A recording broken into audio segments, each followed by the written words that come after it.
Hello, and welcome to another episode of the CIRS Group podcast. I'm Barbara, And I'm Jacie.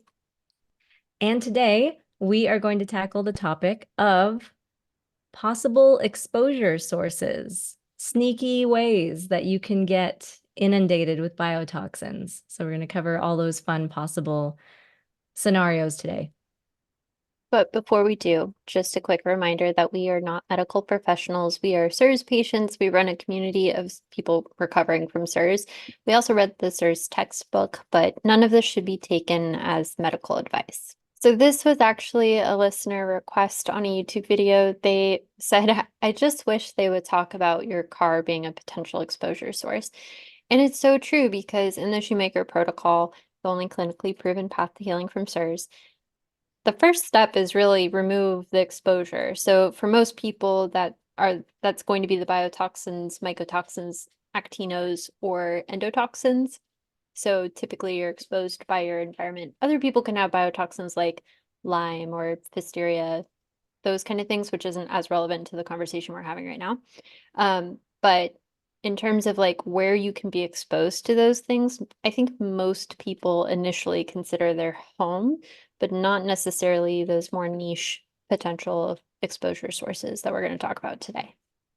Yeah, and the biggest one, if you don't work from home, is obviously your workplace. And this can be a lot of different things. It can be a terrible building with bad maintenance. So there's water damage in the building you work. And of course, you're breathing that in and existing, potentially 8 or more hours a day in that building, in that setting. So that can be huge. But I've also seen members where their job is just so toxically stressful and terrible for them. Oh, and it's also at a construction site, or something like that, where there are other chemicals and issues and things around them that they're surrounded by, plus that crappy, stressful, again, just gross workplace kind of environment. Like all of that can definitely affect and worsen your SIRS symptoms.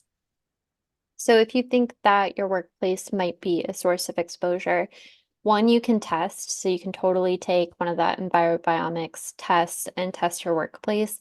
And what I would do is I would then talk to my employer if it came back with, there are biotoxins here. I would talk to my employer about some sort of accommodation. Can I work from home? Can I work in a different environment for the same company? Are they willing to work with me? And we've seen some employers be really cool about this. My own employer is really cool about this. We do an annual trip offsite, and they asked me to kind of review the specs of the hotel to make sure it was going to be okay with me. It was not okay for me, by the way. That was me totally taking a risk on the environment for just a couple days, and I'm, post-treatment enough that I knew I could do my maintenance plan and be okay. And I've also seen someone in our group, she worked in a warehouse and she brought it up to her employers, and she's actually working from home now. So they completely transitioned her role to something that would be more accommodated. So some employers are cool, and I think that's a good sign that you should continue working for them if you like the company and they are willing to accommodate you. But like you said, sometimes the vibe is just off. Sometimes it's time to move on and kind of try and look for other place of employment, or to pitch the next CIRS group class that's going to be in our group. Barbara is going to be sharing I should let you talk about it in terms of what it's going to be, but ways that you can kind of take CIRS or your employment into your own hands and turn it into something that you can give back to others with, but also potentially make a living off of. Yeah, exactly. And it's cool. The one cool thing about being sick with SIRS and being surrounded by a bunch of people who are sick with SIRS is quite a pretty high percentage, I would say, are actually interested in healing and then turning around and helping others through the healing process. Maybe kind of like we hopefully try to do with this podcast and obviously the group, or maybe even take it further and become a nutritionist or a doctor or a nurse or someone else, someone involved in the treatment process to help others deal with this very complicated illness. So that's certainly an option. But if that sounds like a whole different situation and thing that you're not ready for, then really just the prospect of looking for a new job while you're sick is a lot. That is a lot for anyone to deal with. Even if you're totally healthy, looking for a new job can be very stressful. But definitely consider that as an option. Just look at job postings online. Tell a few people that you're looking for a new job. Get your resume in order. Just do these little steps here and there to work your way towards maybe finding new employment if it turns out that your employer kind of sucks. And this is a really good litmus test for whether or not they suck. Because if they treat you poorly when it has to do with your health, how are they also treating you poorly when it comes to compensation, benefits, perks, everything else, vacation days, like all that other stuff? So it's something to consider and think about when you have the energy and ability to do so. Or it may even be a thing to prioritize if you know for a fact your workplace is a really big source of your biotoxin issue. Hmm. So workplace is probably the place you spend the most time outside of your home. But another place we tend to spend a lot of time, just as, people living in a modern society, and especially for us, I think, because we live in the Southwest where everything is spread out so far apart, time in your vehicle, time sitting in your car, commuting. If you are someone who takes public transportation, I know I've taken public transportation in the past, and I'm just going to assume there were biotoxins, quite honestly. But you can test your vehicle again with the same EnviroBiomics test. You can also clean your vehicle, which I'm going to let you talk about. But at a certain point, it might get to the point where you just need to trade it in or let it go and look for a different vehicle to drive. Right. Yeah. And I did not decide to let my car go just yet, but I was a little bit concerned about its safety for a number of reasons. Mainly, it smelled a bit because I used to drive my very drooly dog around a lot in it, and it just kind of never recovered smell-wise. So I thought that has to be bacterial. There has to be something going on there. So I did have a company come out, specifically Zero Res, which I think is national, at least within the States. You could get them pretty much anywhere, but they will actually shampoo and like suck up all the grossness from all the carpeted areas of your car. So that could be a good thing to try. The nice thing about that company is they did have a guarantee on like the smell issue. So if I still smelled it after they did it once, they'd come back for free and do it again. And that is exactly what happened. And it does smell quite a bit better after the second time. And they did an extra good job with the second time, I noticed as well. So that was a good thing that I've tried. I don't know if it was necessarily, again, a problem for me. I am going to get more blood work and, see how I go. Obviously, if I continue to heal, that's a good sign that maybe it was worth it. But yeah, you can definitely do something like that if you want to try to salvage your car and you're not totally sure it's a problem to begin with. For example, I knew mine was never like flooded for, Hmm. like it never existed outside of the Southwest, and it was never in any kind of like humid environment either. So I was pretty sure it's mostly safe. So we'll see. The next area you might want to consider are places you spend substantial amount of time in. So this could be places that you run errands, or if you have hobbies, if you spend time in those locations. And then especially emphasizing places with a lot of water sources. Obviously, if there's more water, there's more potential for water damage. And so kind of the places I was brainstorming thinking of were like nail salons, if they have the pedicure chairs and all, like each of those is a potential water leak source. Hair salons is another one. Gyms, especially if they have like a steam room, indoor pool, like that sort of situation. It's just opening up the potential for water damage. So those are all places with a lot of potential for water sources, but it could also be like your local grocery store if they've had flooding problems. I know shortly after being diagnosed with CIRS, I remember going to like an outside outlet mall in Colorado. And we walked into one of the places and they just had buckets on the floor because there was water pouring through the ceiling. And I was just like, I should not be here right now. Oh God. Um, yeah, so like if you see those kind of signs in places that you frequent, especially, like just clock that. Clock that in your head and be like, okay, if I hit a stall, if I hit a plateau, here's one place that I could look into not going to in order to reduce my exposure. Yeah.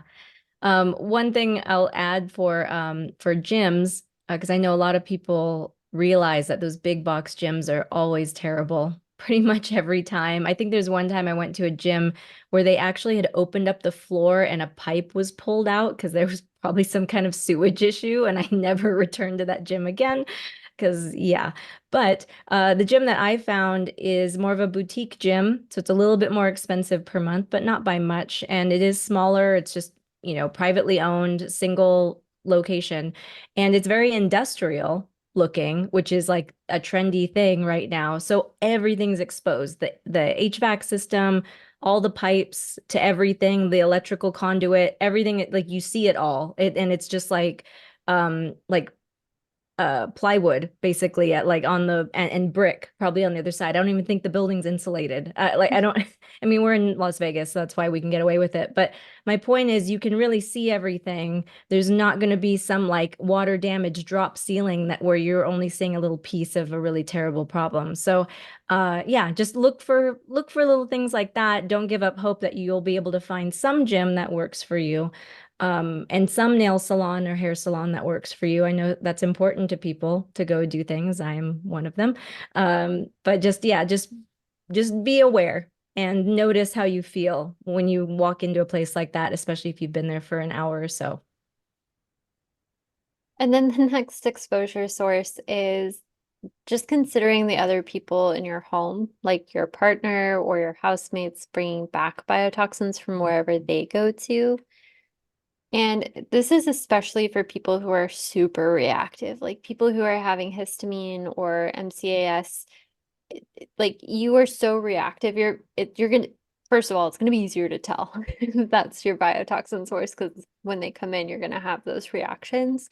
Um, and there are things you can do to mitigate this, right? Like you don't have to ask them to move out. You could have them change their clothes when they come home, make sure their shoes are staying outside of the house, ask them to take a shower when they come home. So it is manageable, but just consider that as a potential exposure source and then come up with a strategy, come up with a way to manage that situation. Yeah, we've had some members have tested themselves, not only themselves for actinos, for example, but also their partner or whoever else is in the house, just to be sure of, whether or not those are big sources of the issue. And of course, you can ask them politely to use a defense soap. You can buy it for them. I think, Jacie, you did that with your roommate. Yeah, I was like, I have this thing, like I'm reacting to actinos and it looks like it's high in our apartment. So I'm gonna wash with this soap for the next 4 weeks. And I would really appreciate if you washed with it too. I already bought you a bottle and he was like, free body wash, sweet. So Yeah. it was a pretty easy conversation for me, quite honestly. Nice. Yeah. And hopefully for especially if the person is like your husband or wife or partner, they love you and they care about your health and they want to do what they can, especially if it's something they're doing anyway, which is showering, hopefully. They just augment that process just a little bit and help things out. So yeah. And then the last thing we wanted to talk about is your pets. So pets are precious, they are beautiful and wonderful, and we are not suggesting that anyone get rid of their pet at all. But they are potential exposure sources. One, for endotoxins, they can carry things in on their little paw feet. So what I do with my dogs is I just take a tea tree wipe. It's just like an organic tea tree wipe. It's meant for human bases, but I just use it on their paws when we walk in, and then brush them. Actinos, the bacteria you were talking about earlier, eat dead skin. And so anything you can do to make sure that their coat is well maintained and they're not like super dandruffy or like shedding a lot of dander, that will all be super helpful in terms of making sure you're not exposing yourself. But then one thing we also know specifically about dogs is they can kind of, what is it called? Recolonize mark-ons in human noses. Yes, and before you blame dogs for that, there was a study done on staph, which is related to Marcons, in dogs and humans and their owners specifically.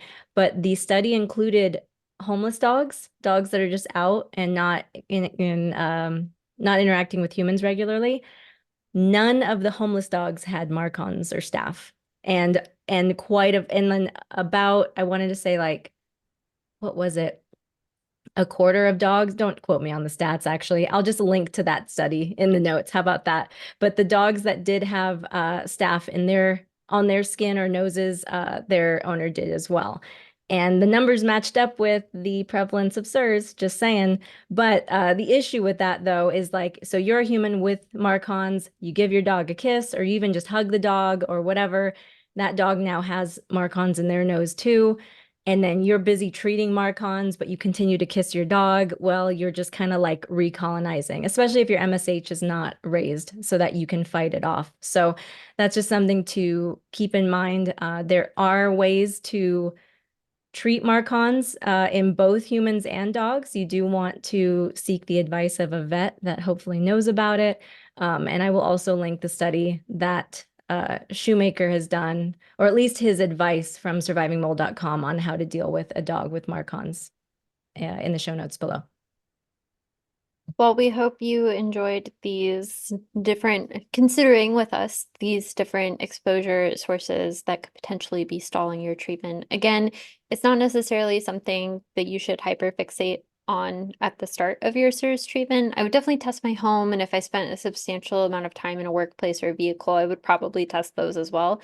But if you hit a plateau or a stall in your treatment, or you start the protocol and you're just not feeling better, definitely take a look at those different places that you're going to, or the different people or animals that you're interacting with, and those could be potential exposure sources as well.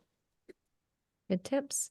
And for more wonderful tips and support and information like all that, you can head over to the cirsgroup.com and join us over there. We'll see you there.